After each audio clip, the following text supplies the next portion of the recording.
So, dear students, welcome back to our another session of this innovation change management topic area. So, till now अभी तक हमने क्या किया है, change context of change के बारे में पढ़ा है। एंड अगर कोई चेंज आता है तो वो हमें चेंज कैसे लेके आना है कि यस कभी हम किसी सिचुएशन को अनफ्रीज करते हैं, फिर सो दैट कि लोगों को हम कन्विंस करा सकें, फिर चेंज को अडॉप्ट करते हैं। एंड जब वो चेंज हमारे रूटीन पर्पस का पार्ट बन जाता है एंड देन फिर हम उसको रूटीन लाइफ में ले आ जाते हैं एंड दैट मीन्स रिफ्रीज जो है कर देते हैं।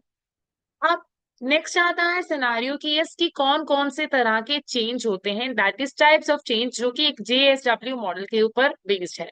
तो देखो अगेन लाइक ये एक ऐसा मॉडल है जो कि टेस्टेड तो होता है बट नॉट डायरेक्टली, कि आपको ये ऐसे नहीं बोलना है कि इसकी ये बिग बैंग है या लाइक प्रॉपर मॉडल की स्ट्रक्चर के फॉर्म में नहीं वो देखा गया है अब तक ये मॉडल। सो यस आपको क्या देखना है, आपके माइंड में ये आना चाहिए कि अच्छा कुछ कीवर्ड्स हैं इस वाले मॉडल के अकॉर्डिंगली कि ओके ये चेंज जो है बहुत बड़ा चेंज होने वाला है या बहुत फास्ट होने वाला है। सो बेस्ड ऑन दैट हम जो है इस चेंज के बारे में बात करते हैं। सो देखो अगर लाइक सबसे पहले क्या होता है हमारा बिग बैंग चेंज, यानी कि बहुत बड़ा चेंज हो रहा है हमारा। एंड अगेन साथ में मैं क्या कर रही हूँ, रियलाइन कर रही हूँ, मतलब कि जो उसका स्कोप है उसका साइज जो है as compare to existing culture business model के अकॉर्डिंगली क्या है, बहुत बड़े वाला है या फिर ओके है। देखो transformation mean something very big, realignment मतलब कि मैं पीछे वाली चीजों को साथ में सिंक करते हुए जा रही हूँ। बट है चेंज जो है बहुत बड़ा चेंज है, बिग बैंग चेंज है। तो मैं उसमें क्या करूंगी, रिकंस्ट्रक्ट करके चलूंगी, मतलब ये रैपिड भी होगा, फटाफट होगा क्योंकि ये बिग बैंग है। एंड अगेन साथ साथ मुझे क्या करना है, इसमें एक्सटेंसिव ह्यूज चेंज है। अब नेक्स्ट सिचुएशन मेरे पास क्या आती है कि यस की अगर like incremental that mean series of steps में आ रहा है ये चेंज, और साथ में रीअलाइनमेंट मुझे करना पड़ रहा है। तो ये बहुत सिंपल सी बात है, अडेप्ट धीरे धीरे हम अडेप्ट करेंगे, स्टेप बाय स्टेप करेंगे क्योंकि दोनों एरियाज ही कम कम है।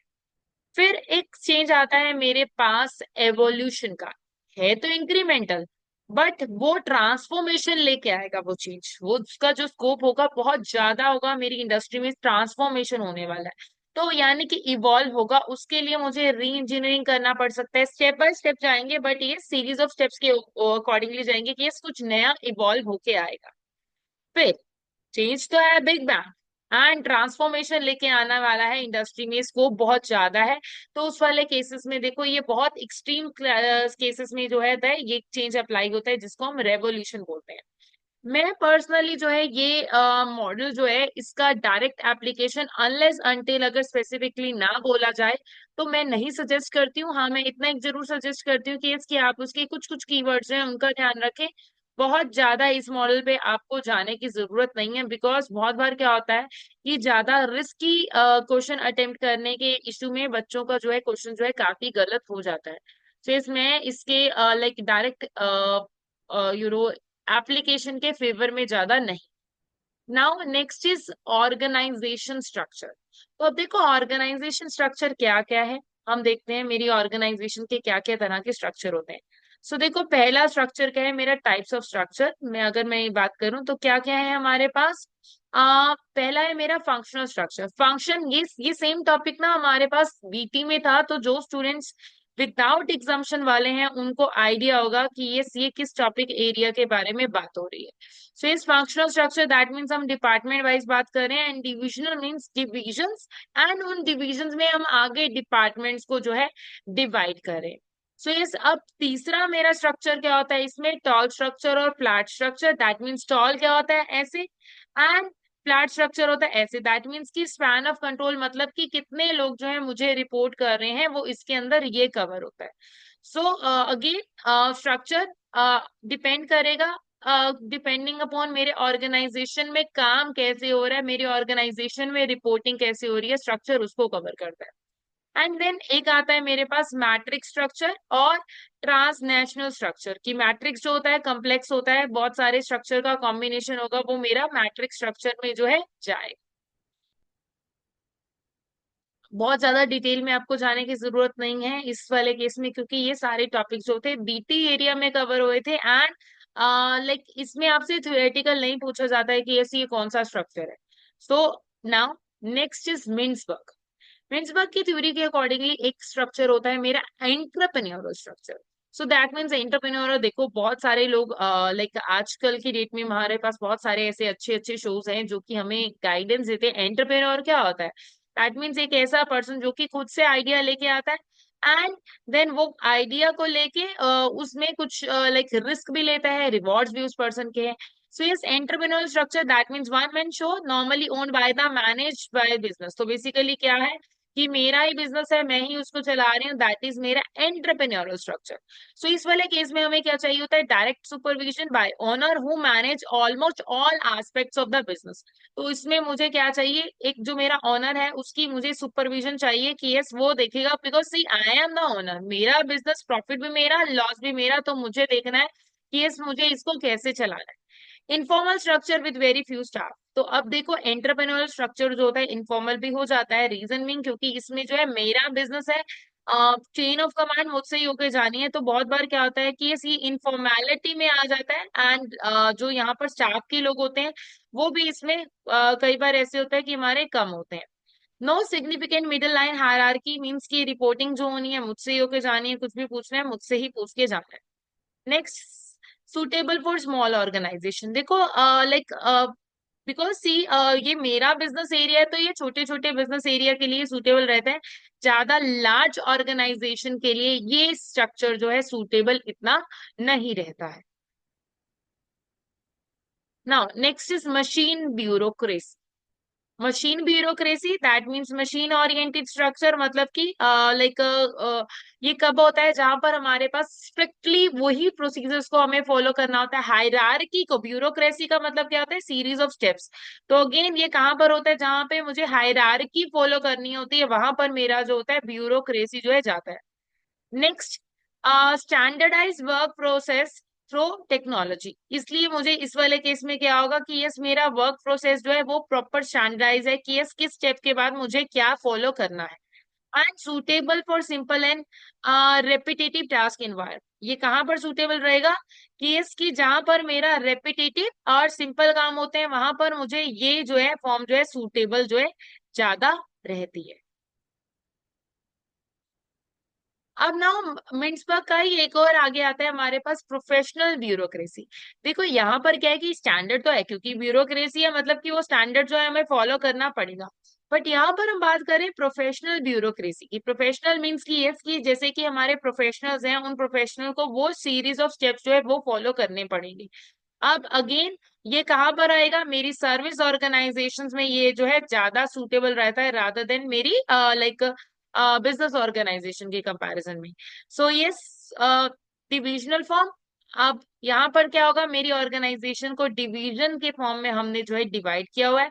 अब देखो डिवीजन जो है आप A division, B division, C division सब अलग अलग डिवीजन है। हर डिवीजन के हेड जो है अपने एरिया के लिए जो है रिस्पॉन्सिबल रहते हैं, उनकी अथॉरिटी अपने एरिया और अपने चेन ऑफ कमांड को लेके ही लिमिटेड है।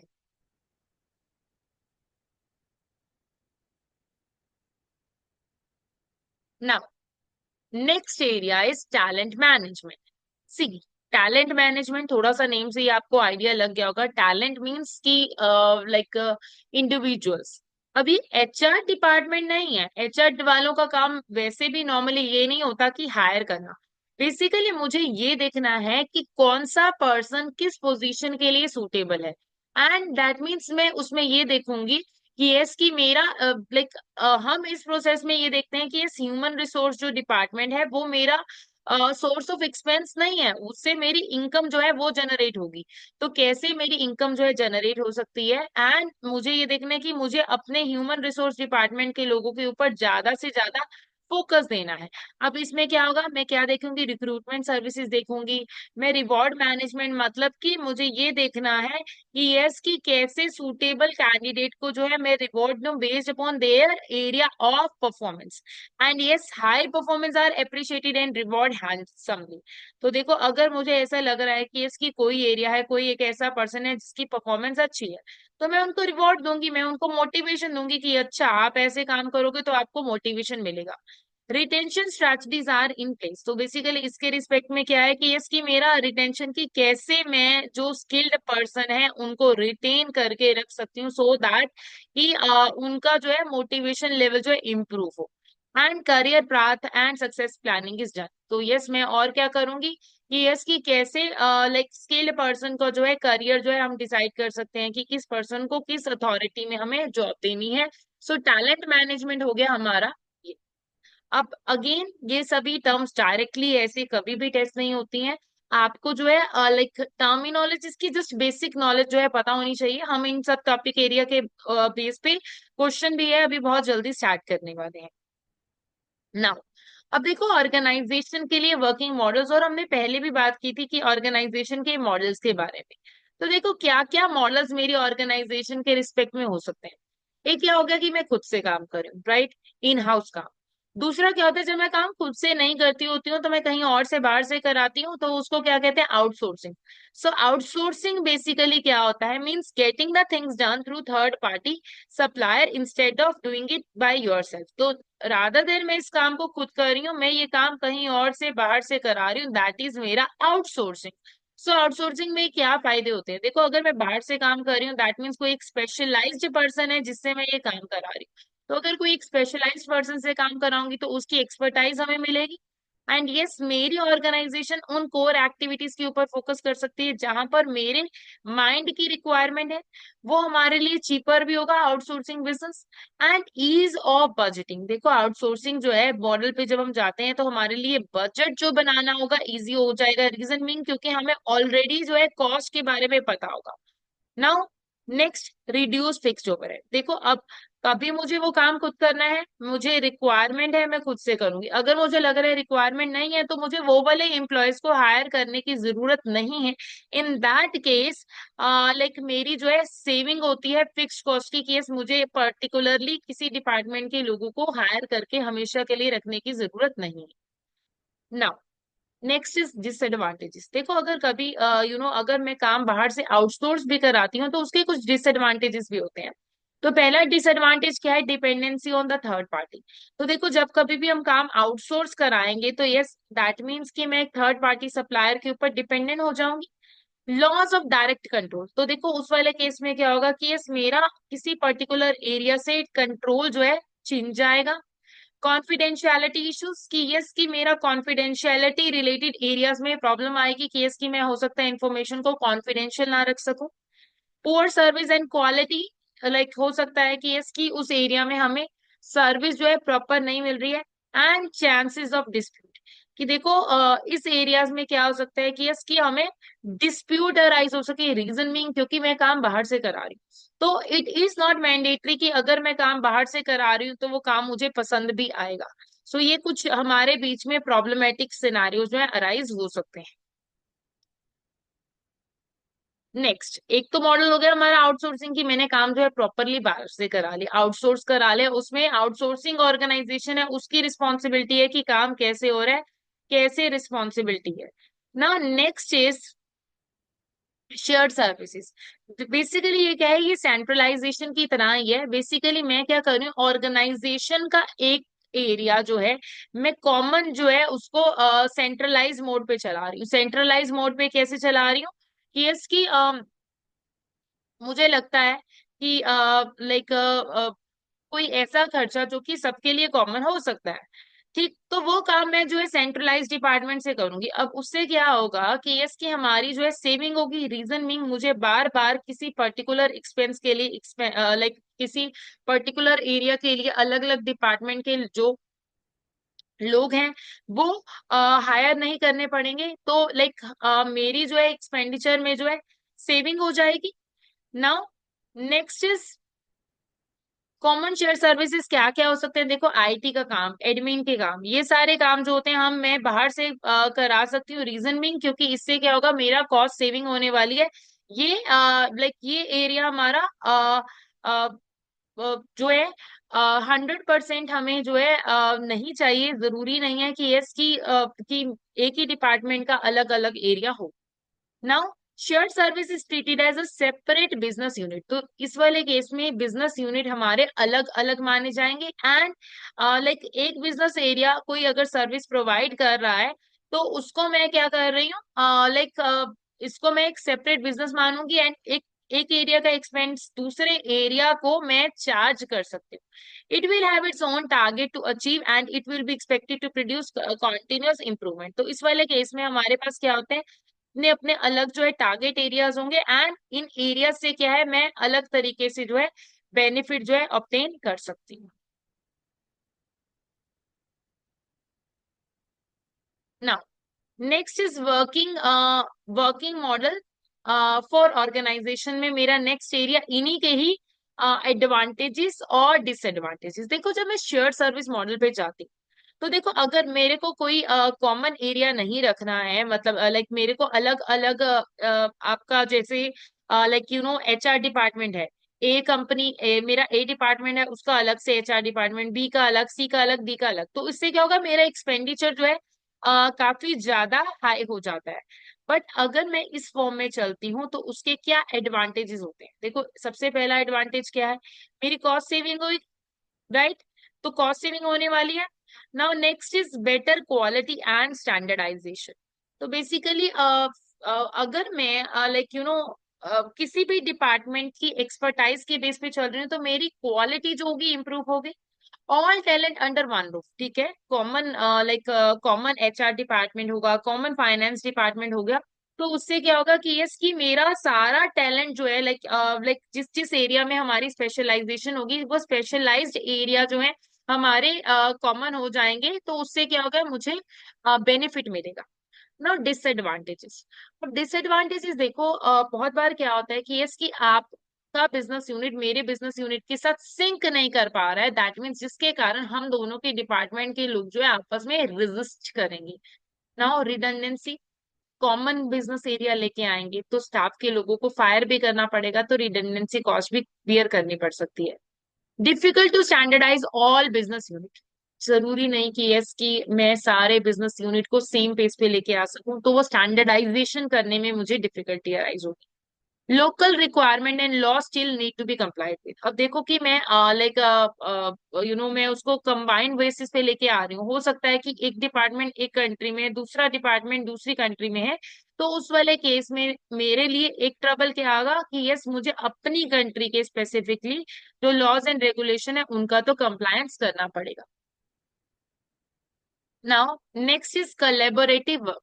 तो कोलैबोरेटिंग वर्किंग क्या है, जब दो और दो से ज्यादा ऑर्गेनाइजेशन जैसे कि ज्वाइंट वेंचर होता है, स्ट्रैटेजिक अलायंस होता है, मैं क्या कर रही हूँ, वो सारे डिफरेंट डिफरेंट वाले काम मिलके इकट्ठे कर रही हूँ। सो यस इससे क्या होगा कि यस मैं अपने रिसोर्सेज लेके आऊंगी, आप अपने रिसोर्सेज लेके आओगे, एंड हम क्या करेंगे, कंबाइंड लेवल पे बिजनेस जो है चलाएंगे। इससे क्या होता है देखो हमारा कंपटीशन भी कट होगा। अगेन जैसे कि एक पर्सन के पास मार्केटिंग डिपार्टमेंट की एक्सपर्टाइज है, दूसरे पर्सन के पास सेल्स करने की, लाइक यस तीसरे के पास प्रोडक्ट्स हैं, चौथे के पास फंड्स हैं, एंड फिफ्थ के पास हमारे लाइक डिलीवरी सर्विस अवेलेबल है। तो इन सब सर्विसेज को कंबाइन करके एक ऑर्गेनाइजेशन बना लिया, एंड यस उससे क्या होगा कि हम एक दूसरे की हेल्प कर रहे हैं बिजनेस को अच्छे से चलाने के लिए। नाउ अगर हम कोलैबोरेटिव वर्किंग की बात कर रहे हैं, जैसे कि हम डिफरेंट डिफरेंट विंग्स को कंबाइन कर रहे हैं, तो इनके क्या एडवांटेजेस हैं।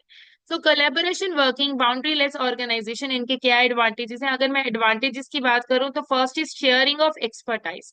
तो देखो आप और मैं जब इकट्ठे लेवल पे काम करेंगे तो हमारी एक्सपर्टाइज होगी वो शेयर होगी। एंड सिनर्जीज, मतलब कि आपका और मेरा एक और एक 11 होते हैं नॉर्मली बोला जाता है, तो यस कि आपसे मैं जो है कुछ ना कुछ बेनिफिट लेके ही जाऊंगी। Again one stop solution for customer. तो कस्टमर को जो है इसमें हरास होने की जरूरत नहीं होगी कि यस की एक सर्विस तो मिल रही है दूसरी नहीं मिल रही है। तो इस वाले केस में क्या होगा कि हम सारी की सारी जो है एरियाज को इकट्ठे जो है सर्विस जो है लेके चल रहे हैं। सो अगेन सारी like services under one head are available. Now disadvantages क्या है, डिसएडवांटेजेस क्या है कि इसकी देखो मैं एक एरिया दूसरे डिपार्टमेंट के विंग के ऊपर डिपेंडेंट है। Now conflict of interest, again आपका एरिया ऑफ बिजनेस मेरे बिजनेस एरिया से कंफ्लिक्ट कर सकता है। ठीक, कि यस मैं कहूंगी नहीं आप अपना बेनिफिट सोचोगे, मैं अपना बेनिफिट सोचूंगी, तो ये कुछ एरिया जो है अराइज हो सकते हैं। Now next is weak partner में अफेक्ट। तो देखो अगर सपोज करो कि बाकी चार हम लाइक सर्विस प्रोवाइडर्स हैं डिफरेंट डिफरेंट एरिया के विंग के। मेरा प्रोडक्शन अच्छा है, मेरा एचआर अच्छा, लाइक प्रोडक्शन विंग अच्छा है, मेरी मार्केटिंग डिपार्टमेंट अच्छा है, बट मेरा लॉजिस्टिक अच्छा नहीं है। तो कहीं ना कहीं अगर सेफली जो है, टाइमली जो है प्रोडक्ट नहीं पहुंचा, तो उससे सारी चीजें इफेक्ट हो जाएंगी। सो यस की एक दूसरे पे डिपेंडेंसी हमारी बढ़ जाती है। नाउ नेक्स्ट एरिया इज हमारा डिस्ट्रप्टिव टेक्नोलॉजी। अब डिस्ट्रप्टिव टेक्नोलॉजी ये एसीसी के लेटेस्ट टॉपिक्स में से एक है। तो बेसिकली ये क्या है, टेक्निकल आर्टिकल की फॉर्म में ये टॉपिक्स आए थे। अब देखो डिस्ट्रप्टिव, डिस्ट्रप्ट नेम से ही पता चल रहा है कुछ खराब हो जाना, पुराना। ठीक। अब देखो with the evolution of time हम देख रहे हैं कि नई नई टेक्नोलॉजीज जो है मार्केट में आ रहे हैं। सो बेसिकली डिस्ट्रप्टिव टेक्नोलॉजी में क्या है कि इसकी हम जो है टेक्नोलॉजी जो है कैसे आती है कि एक नई मार्केट क्रिएट कर देती है, नई वैल्यू क्रिएट कर देती है, और पुराने एग्जिस्टिंग ट्रेडिशनल बिजनेस मॉडल को जो है पूरी तरह से अबॉलिश कर देती है। अब वो कैसे होगा, जैसे कि हम कुछ एक एग्जांपल देखते हैं कि पहले हमारे पास क्या था, लाइक नेटफ्लिक्स सबसे सिंपल एग्जांपल, अगेन उबर वेरी सिंपल एग्जांपल। मुझे ट्रैवल करने के लिए कहीं स्पेसिफिक बाहर जाके कैब या ऑटो बुक करने की जरूरत नहीं है। We have Uber and just by click of button I can just book my taxi wherever I wanted to go, I can move. Next fintech, ये भी एक न्यू टेक्नोलॉजी है जो कि डिस्ट्रप्टिव टेक्नोलॉजी का ही पार्ट है। तो basically अब ये क्या है, देखो फिनटेक फाइनेंशियल एंड टेक्नोलॉजी का कॉम्बिनेशन, और आज के डेट में हम देख रहे हैं it's not a traditional banking system. आज का banking system is a modernise banking system, and it's not about just banking system, पूरा फाइनेंशियल सिस्टम ही हमारा मॉडर्नाइज सिस्टम है। जैसे कि अगर मुझे करेंसी एक्सचेंज करनी है, या फिर लाइक इसमें क्या होगा, फाइनेंस रिलेटेड सारे एस्पेक्ट्स आगे, जैसे कि portfolio management, investment advice, and हम देखते हैं कि ऐसी सर्विसेज जो है हमें प्रोवाइड होती है। ना अगेन एक मॉडल हमारे पास आता है POPIT four view model. So basically process से रिलेटेड ये मॉडल जो होता है यूज होता है। देखो जब कभी भी मुझे किसी भी प्रोजेक्ट के रिगार्डिंगली अगर मुझे ये देखना है कि वो प्रोजेक्ट कैसे सक्सेसफुल हो सकता है, तो मुझे एक ऑर्गेनाइजेशन का एक व्यू देखना पड़ेगा। It's in the form of matrix, but ये वैसे नहीं है, हाई लो वाला मॉडल एरिया नहीं। So basically, POPIT model suggests that for any change project to be successful, the following four elements need to be considered. तो अगर किसी भी प्रोजेक्ट में मुझे चेंज लेके आना है और उसके एलिमेंट्स मुझे देखने हैं, तो मुझे क्या देखना पड़ेगा। So yes, the use of POPIT model forced the project team to take for a more holistic, wider view of the business change, identifying those issues which may hinder the success of the project. तो basically अगर मुझे कभी भी business में कोई भी change लेके आना है, तो मुझे कुछ फैक्टर्स का ध्यान में रखना है। वो क्या फैक्टर्स हैं जो कि मुझे कंसीडर करना है। POPIT। सो बेसिकली पी मेरा पहले क्या है, प्रोसेस, कि मेरा जो अगर मैं चेंज करनी तो एग्जिस्टिंग बिजनेस प्रोसेस कैसा है, एंड उस प्रोसेस में मुझे क्या क्या चेंजेस चाहिए। अब वो चेंज जो है कैसे वैल्यू एडिशन क्रिएट करेगा, मैं उसमें ये देखूंगी। देन उसके अलावा मैं ये देखूंगी कि इसकी क्या मुझे प्रोसेस में ऑटोमेशन लेके आना है, मतलब मैं उस प्रोसेस में चेंजेस कैसे लेके आ रही हूँ, वो प्रोजेक्ट प्रोसेस के बारे में first area. Next is O. O is organization. क्या मैं एग्जिस्टिंग बिजनेस ऑर्गेनाइजेशन स्ट्रक्चर पे जा रही हूँ, मेरा लाइक बिजनेस मॉडल सेम है, उस एग्जिस्टिंग बिजनेस मॉडल के ऑर्गेनाइजेशन स्ट्रक्चर के लिए क्या क्या रिसोर्सेज मुझे चाहिए। सो वो मुझे ध्यान में रखने हैं। Next is I. आई क्या है, IT that means hardware and software. तो हार्डवेयर और सॉफ्टवेयर मुझे क्या देखना है कि इसकी इस बिजनेस प्रोसेस चेंज के लिए कौन कौन से हार्डवेयर कौन कौन से सॉफ्टवेयर की रिक्वायरमेंट है, मैं ये देखूंगी। देन उसी में मैं देखूंगी टेक्नोलॉजिकल इंफ्रास्ट्रक्चर, क्या मेरे ऑर्गेनाइजेशन के टेक्नोलॉजिकल इंफ्रास्ट्रक्चर में कोई चेंजेस हैं, मुझे वो देखना है। देन फिर इंफॉर्मेशन मैनेजमेंट, दैट मीन्स की मैनेजमेंट इंफॉर्मेशन सिस्टम हमारा कैसे है, मैं उसको कंसीडर करूँ। ये सारी चीजें के बाद मैं देखूंगी पीपल की, जो मेरी जो चेंज लेके आ रहे हैं, सबसे पहले मोस्ट इंपॉर्टेंट है वो लोग, रिलेटेड पर्सन। सो यस मैं उन रिलेटेड पर्सन को ध्यान में देखूंगी। एंड यस लाइक कि जो लोग हैं उनका क्या रोल्स हैं, उनकी क्या क्या नीड्स हैं, उनके बीच में कम्युनिकेशन कैसे होगा, मैं इन फैक्टर्स का ध्यान। सो POPIT, दैट मीन्स मुझे प्रोसेस देखना है, इसकी प्रोसेस कैसे चेंज हो रहा है। फिर उसके बाद मैं ऑर्गेनाइजेशन को देख रही हूँ कि इसकी ऑर्गेनाइजेशन में कैसे चेंज हो रहा है।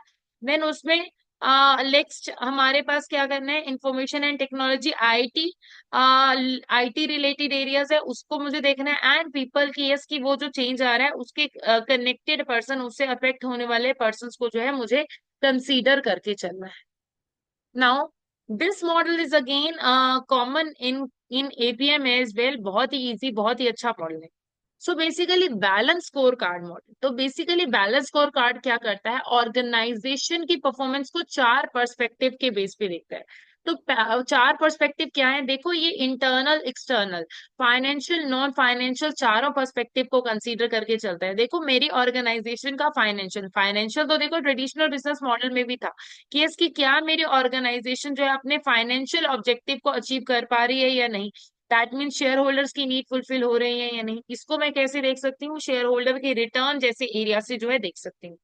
फिर मुझे क्या देखना है, कस्टमर, कि इसकी मेरी ऑर्गेनाइजेशन जो है कस्टमर की रिक्वायरमेंट को फुलफिल कर रही है या नहीं। अब इसके लिए आप APM में तो पढ़ोगे KPIs की फॉर्म में, यहाँ पर मुझे KPI जो है कैलकुलेट करने की जरूरत नहीं है। देन नेक्स्ट मैं क्या करूंगी, इनोवेशन।